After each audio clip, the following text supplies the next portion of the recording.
문다혜 씨가 일단 2022년 8월 8일, 8월 달에 이제 그 인스타그램에다가 자, 저 제주 독채 펜션 오픈해요 하면서 손님을 받는 저 글을 올립니다. 중앙일보 기사에서 이런 거 했다. 8월 8일 오픈을 했다. 네. 요렇게 보도를 했습니다. 그래서 여기 이제 협재 해수욕장이 저기 보이는 그렇습니다. 거예요. 협재 해수욕장 보면은 네. 해시태그로 제주도, 네. 협재 해변, 협재 네. 숙소, 네. 제주 독채 펜션 네. 이렇게 들어가 있고 8월 8일 오픈합니다. 네. 라고 중앙일보가 네. 제주집 매입하고 나서 한 달 뒤에 펜션을 오픈했다. 홍보를 네. 했다라고 해서 저걸 냈습니다. 네. 자, 저희의 특종은 뭐냐면은 저때 당시 문재인 대통령의 행적을 동선을 저희가 파악을 했습니다. 네. 그 파악한 것은 문재인 대통령 퇴임 직후 네. 그 기사를 한번 보시죠. 두 개의 기사가 만납니다. 맞습니다. 문재인 대통령이 야, 여기 8월 있다. 1일부터 7박 8일간의 제주도 휴가를 마치고 8일 날 떠났다. 제주를 이런 떠났다. 기사를 띄웁니다. 예. 그리고 실제로도 그 당시에 문재인이 그 대통령 퇴임 후 3개월 만에 제주도로 가서 푹 쉬고 있다. 그런 네. 기사가 굉장히 많이 쏟아지고 저렇게 그렇죠. 연출한 사진처럼 멋있게 보이는 사진 같은 것들이 많이 떴는데 저 사진은 누가 찍었을까? 저는 거의 탁현민 연출에 의한 사진이라고 그때도 얘기가 많이 그렇죠. 나왔었고 실제로도 예. 당시에 탁현민을 만났다 하는 얘기들이 많이 나왔습니다. 그렇습니다. 제주도에서 문다혜 씨가 협재 펜션을 만들었다고 했을 때 저때 연상이 돼가지고 저때 제가 잠깐 찾아봤어요. 네, 숙소를 네. 어디에 했는다. 네. 봤더니 뭐 표선 해수욕장, 네. 서귀포시 남원읍 이런 데서 네. 활동했고 뭐 표선 해수욕장에서 탁현민을 만나서 뭐 사진도 찍고 했다. 네. 그리고 아들인 준용 씨나 네. 태국으로 해외 이주를 했다가 돌아왔던 다혜 씨 등의 참석 여부는 확인되지 않았다라고 당시 기사들이 나왔거든요. 네. 그래서 그러면은 협재 해수욕장에 마련한 펜션에서 묵지는 않았겠구나라고 네. 생각을 했는데 지금 오늘 나온 그 8일 날 하고 그 휴가 기간이 일치한다는 거에 다시 한번 이걸 보게 된 거죠. 네, 그리고 저렇게 펜션을 8월 8일부터 손님을 받게 되면 그 전엔 뭘 할까요? 그 전엔 준비를 해야 됩니다. 네. 그렇죠? 그러면 결국은 지금 문다혜의 예. 저 숙소는 문재인 김정숙 부부가 제주도에 있는 동안 오픈할 준비를 했다고 지금 상정할 수밖에 없거든요. 그렇습니다. 그러면은 저 문다혜는 결국은 자기 부모가 제주도에 와서 휴가를 즐기고 있는 사이에 저 숙소 오픈을 하고 저거를 올렸다라는 얘기인데 네. 과연 그러면은 문재인 김정숙 부부는 자기 딸이 제주도에다가 저 펜션을 갖고서 별장을 갖고 저거를 오픈하는 거를 알았을까 몰랐을까 이 지금 얘기에 대한 의문을 제기할 그렇죠. 수가 있는 거예요. 그래서 그 전까지 저희가 연결을 못 네. 했는데 네. 저 8월 8일 오픈한다는 인스타그램 홍보 때문에 네. 요 동선을 다시 찾아봤더니 네.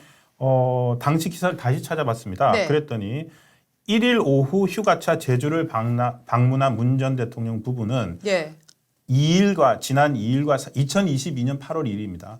8월 2일과 4일 탁현민 전 청와대 의전비서관과 네. 표선 해수욕장에서 물놀이를 즐겼고 네. 한라산 영실 코스를 등반했다. 3일에는 서명숙 제주올레 이사장과 올레 4코스를 걸었고 5일에는 오영훈 제주지사와 제주 4.3 희생자 유족회를 만났고 6일에는 서귀포시 남원읍 모채앞 숲길 표선면 따라 비오름을 탐방했다. 자, 6일까지 행적들은 제가 네. 지도로 봤더니 협재 해수욕장이 있는 이 어디라고 하면 제주를 놓고 봐서 서쪽 네, 해변이 아닌 이 동남쪽 해변, 네. 서귀포 쪽 네. 거기에 계속 머물렀습니다. 예. 그런데 7일 날 행적이 뭐가 나오냐면요. 금악성당을 방문합니다. 네. 금악성당을 한림읍 금악성당과 저기 지금 지도 지금 클라라 보이십니다. 수도원을 갑니다. 자, 여기서 협재 해변까지는요. 네. 한 직선 거리로 8km 됩니다.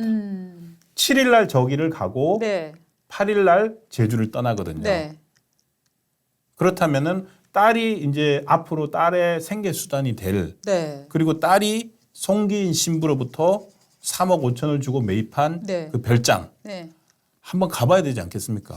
글쎄요. 예. 당연히 가볼 것 같은데요. 예. 그런데 네. 마지막 날, 그러니까 드러나지 않게 어떻게 본다면 의도한 것 같아요. 협재 해변으로부터 가장 먼 표선 해변에 있었어요, 계속. 네. 근데 마지막 날 금악성당 갔다가 뭐 실제로 저기서 묵었는지 모르겠습니다. 그렇죠. 그렇지만 금악성당으로 가더라고요. 네. 그리고는 다음 날 떠났거든요.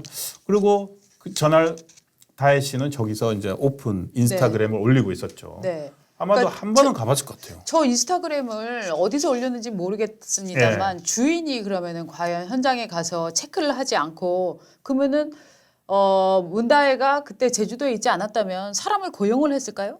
아니면은 송기인 신부가 저걸 대신했을까요? 신부님이 문다혜가 에어비앤비 오픈하는데 가서 일 봐주고 이러시나? 그건 아닐 거 아닙니까? 네. 그렇죠? 저는 여러 가지로 지금 문다혜 불법 숙박 사실은 초기에는 이 네. 문제를 아유 저런 불법 숙박업 하는 사람들이 굉장히 많아요. 특히 지방 같은 데서는 저렇게 등록하지 않고 하는 분들이 굉장히 많기 때문에 네. 이게 법에 사각지대에 있다 이런 지적들이 많이 나왔습니다. 그러니까 문다혜가 아주 유난한 남들은 절대로 저지를 수 없는 뭐 극악한 죄를 지었다 이렇게 생각하지는 않았지만 아, 그 대통령 전 문제는- 대통령 딸이 그러면 안 되죠. 문제는 뭐냐면 이 사람의 신분이 뭡니까? 지금 전 대통령 딸이고 그러니까요. 이 사람들은 그렇게 그냥 적폐를 청산한다고 난리를 친 사람인데 그러니까. 자기네가 일상의 적폐들을 그냥 소소하게 쌓아왔다. 맞아요. 정말 이분들은 일상의 적폐를 너무 많이 쌓으면서 그거를 비판하면은 저희 그것은 개인의 문제이기 때문에 우리가 관여할 일. 근데 우리가 지금 문제를 제기하는 건 이것이 정말 문다혜 개인의 행적이었느냐 아니면 부모도 알고 있었느냐 이 의문을 지금 제기를 하고 있는 거거든요. 그러니까요. 그러면 문다혜는 예. 이 별장이 있는 것을 어떻게 알았을까 이 부분에 대한 지금 문제 제기를 하려고 하는데 아, 이거 2019년. 2019년에 말입니다. 문재인이 현직 대통령이던 시절에 제주도를 찾습니다. 아, 예, 예. 그러니까 일테면 별장을 열기 전 3년 전 에어비앤비 불법으로 열기 전 3년 3년 전인데요. 전.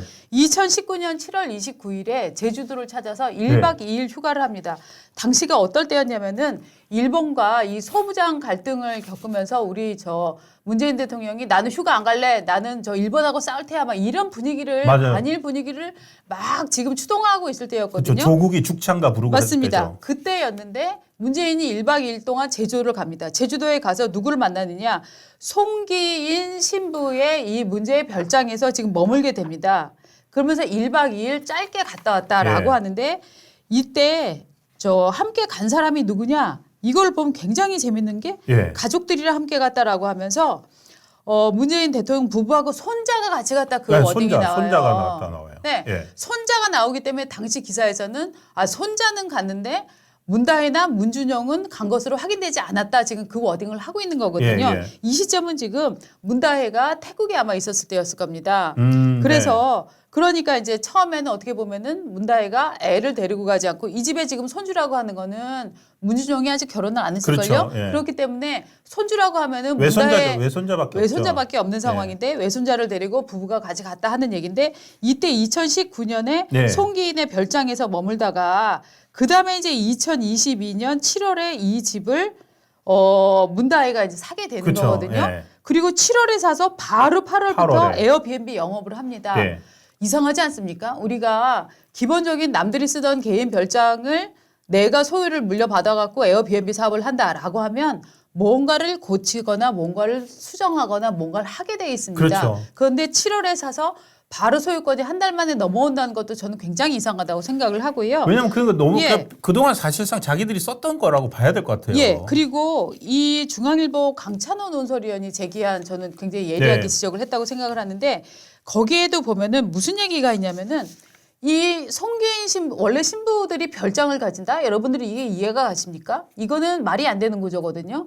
실질적으로는 이 별장이 명의는 송기인의 명의였지만 부산 교구가 실질적으로 소유를 하고 있었다. 이 얘기를 강찬호 위원이 합니다. 그동안은 계속 네. 나왔던 얘기죠. 맞습니다. 그래서 이게 송기인이 그래서 뭐냐면은 네. 그냥 자기는 이름만 자기 거지 맞습니다. 교구에서 썼던 거다 계속 그렇게 그리고 얘기했었죠. 이거를 피정하고 학예 수련의 용도로 그렇죠. 써왔다고 하는데요. 그렇다면 부산 교구가 맞습니다. 지금 이것을 문다혜 개인에게 판 건데 그것도 시세보다 싸게 팔았다라고 하는 얘기가 나오고 있는데 그렇다면 부산 교구는 왜 개인인 문다혜에게 이 별장을 싸게 넘겼는가? 여기에 부산의 변호사였던 문재인의 역할은 없는가? 우리는 이것을 지금 이 문제를 제기할 수밖에 없는 상황이 되는 아니 거예요. 이게 만약에 지금 네. 그쪽에서 변명하는 대로 네. 그 교구과였다면 송기인 신부가 네. 배임한 거예요. 맞습니다. 일단 뭐 교구의 재산인데 네. 교구의 재산이 예를 들어서 그냥 편의상 교구 명의로 안 해놓고 자기 명의로 해놓은 거예요. 네. 그럼 일종의 자기 거라고 할 수는 없잖아요. 네. 근데 그걸 자기가 임의로 다른 개인에게 팔았으니까 네. 부산대 교구 입장에서는 네, 네. 배임한 거죠. 물어야죠 잘못을. 아, 문준혁이 결혼을 했답니다. 죄송합니다. 아이가 예. 있다라고 얘기가 나오네요. 예. 예. 그러니까 이게 이거는- 외손주였는지 아닌지는 바로 잡습니다. 네. 저희는 모르겠습니다. 예. 그러니까 이거 배임에 해당하는 겁니다. 네. 그러면은 부산 교구에서 문제 삼아야죠. 근데 지금까지 네. 이 보도가 나온 이후에 네. 그 천주교 부산 교구에서 이 별장 그 송긴 신부 재산 처리에 대해서 네. 어떤 이의를 제기했다거나 네. 문제 삼았다는 얘기 좀 못 들어봤거든요. 그렇죠. 그러면은 이 문제를 안 삼는 이유는 문다혜 때문일까요? 문재인 때문일까요? 그래서 그러니까 이거를 이 딸은 다 성인이고 얘가 알아서 혼자 한 거고라고 해서 이 선 끊기, 네. 연결선 끊기 이거는 지금 사실 논리적으로 구성이 안 되고 있는 맞습니다. 상황이라는 느낌이 들어요. 그리고 그러면 만약에 이런 식으로 해서 했으면 좀 네. 제대로라도 운영하면 좋은데 네.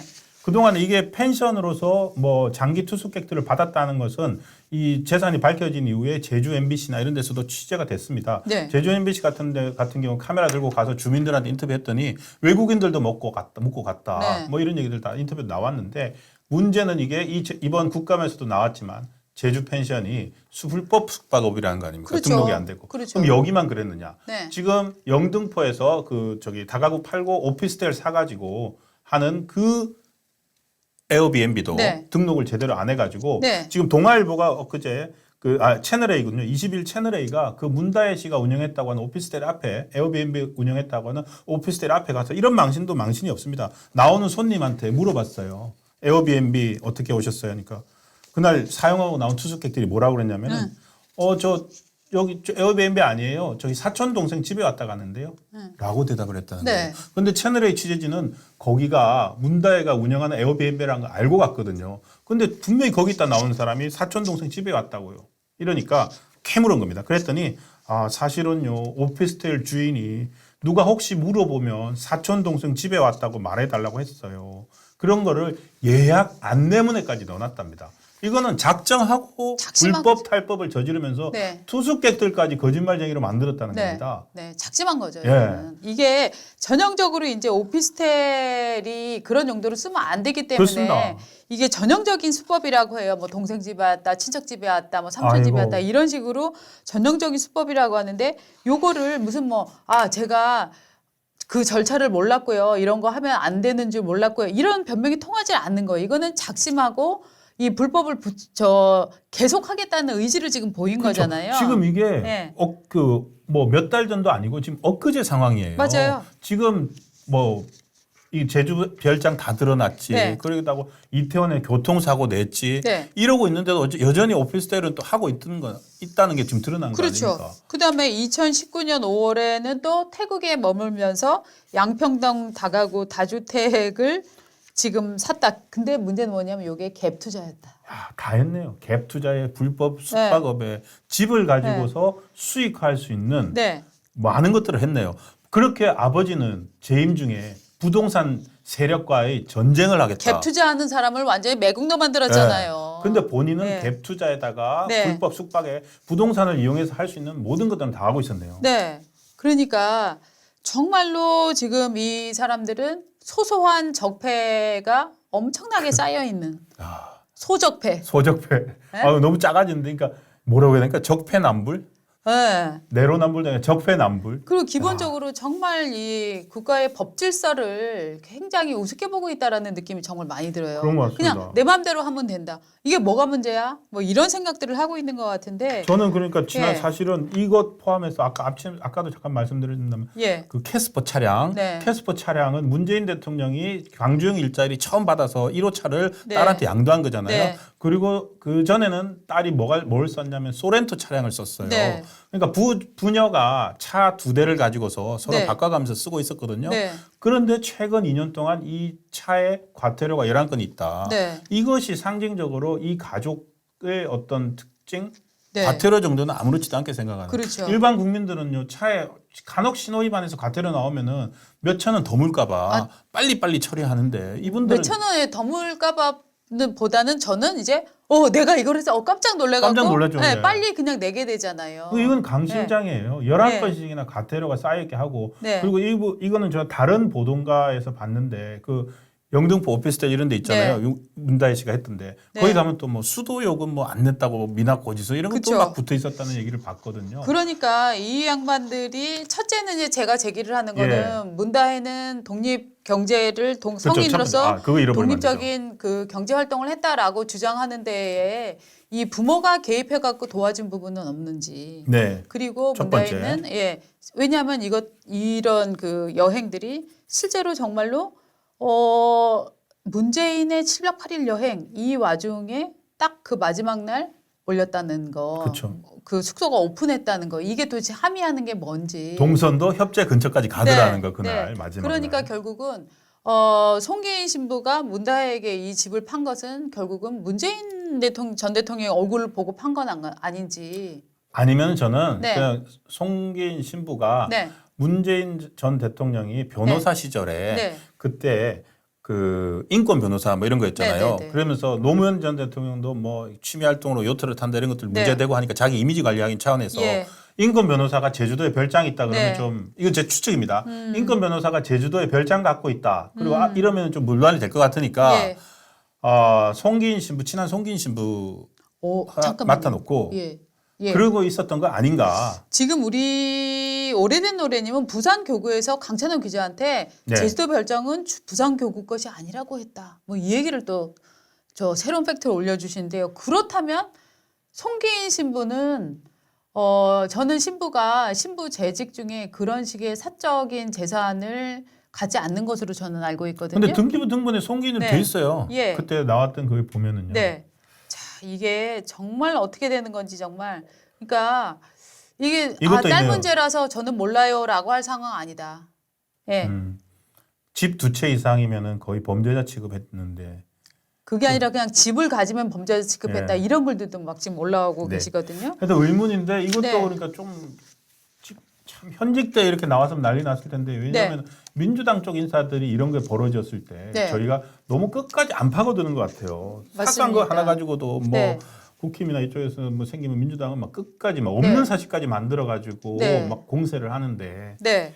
참 자, 안타깝습니다. 그래서 하여튼 그 이를테면은 이게 뭐 큰 범죄, 작은 범죄의 문제가 아니라 이 안에 도대체 구조적으로 누가 있느냐, 뭐가 있느냐 이 문제에 대해서 저희가 지금 팩트를 좀 체크해 보기 위해서 문다혜가 불법 숙박업소를 오픈할 때 네. 문재인 부부 제주도에 있었다 하는 소식을 좀 전해드렸습니다. 저 한 가지만 생활 적폐라고 하면 어때요 이거? 생활 적폐. 아까 좋은데? 소소한 적폐하니까 너무 좀 작는데 네. 이거는 문다혜 문재인 부부의 생활 적폐였다. 생활 적폐. 이 사람들은 좋네요. 생활 적폐를 쌓아왔다. 네. 이러면 어떨까요? 예. 생활 적폐. 진짜 생활 적폐자. 생활 적폐 맞잖아요. 이거. 맞아요, 맞아요. 삶이 적폐예요. 맞아요.